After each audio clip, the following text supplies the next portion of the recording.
cornerstones of democracy and must be respected and protected at all costs. And this is brought to you by Lawrence Zongo, Zero Agenda, as read by Asia Damukulbi on Unity 93.3 FM. So now it has been established that this has been for a very long time. Before I pick the first call to hear from our listener this morning, what then should the government of the day do?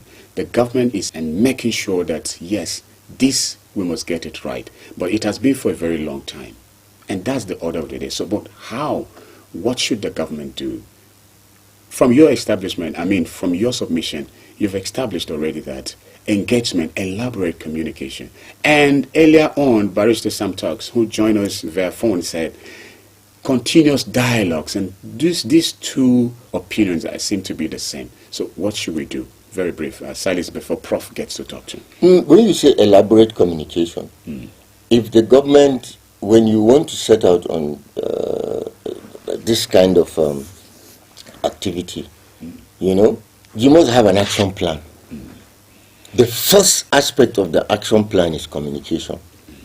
I just gave an example. I tell you, I'm going to come on so and so day, So that elaborate communication will reach out to the entire trader or market authorities and some. Yes, So now, when it comes to the market trader, the market union, it is continuous engagement, and then you look at alternatives. Yes, as you understand. Progressing the implementation. Don't do this. So though I know what you have done is illegal, I do not owe you any alternative. But the human face that the barrister was talking about is where you now look at alternatives. Okay, you live here and go back to such and such a place, or you live here and move backwards, or you live here, or you reduce the market, those loading, the bus conductors, those pushing wheelbarrow, and the rest, just as an opportunity to even steal.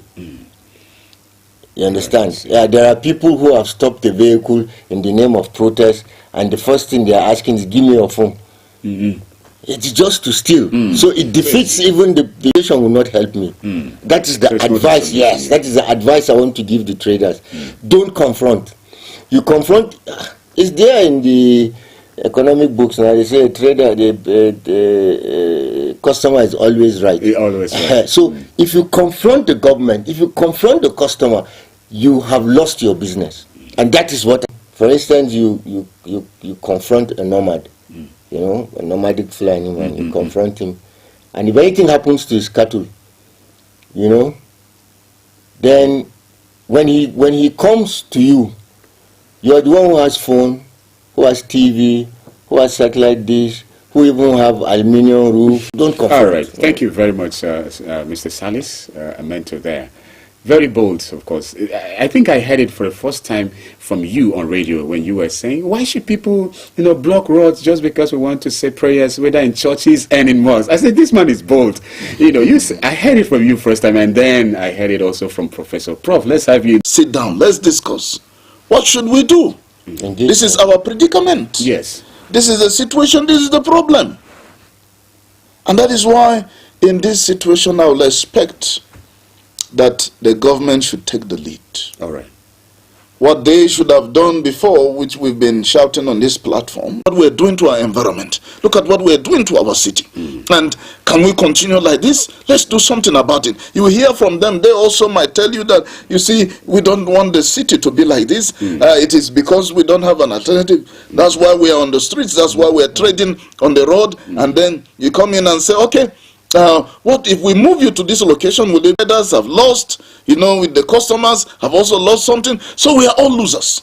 And that is why we must sit together and ask ourselves, what is the way forward? The way forward is to sit down, discuss, dialogue, and then agree that, number one, we want a more organized Jos and Bukuru metropolis. Yes. Necessary. Yeah. That's why there has to be engagement. And this engagement should not only be the leaders, not only the leaders, because the leaders sometimes they don't come back and communicate.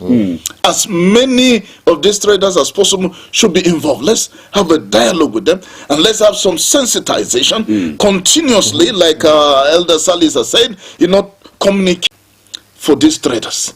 Because the traders, if you listen to their complaint, They said when they go to those places, they are not patronized. So they come out to the road where they'll be patronized. Or when they go in there, a few of them that come out by the roadside hijack all the customers. And they are left inside there, so they will also join them on the roadside. Part of Mr. Sally's submission, elaborate communication. So the elaborate communication should not just be to sensitize or create awareness amongst the traders, but also those who come to buy. The customers should know. Yes. Absolutely. Should know that you are not don't go there to buy this thing. Just go to the other. Yes. Criminal. Yes. And these demolitions, the government needs to look at it also with a human face. Yes. Because some of the people said they have papers, and then their properties have been demolished. Who were the government officials that issued them papers?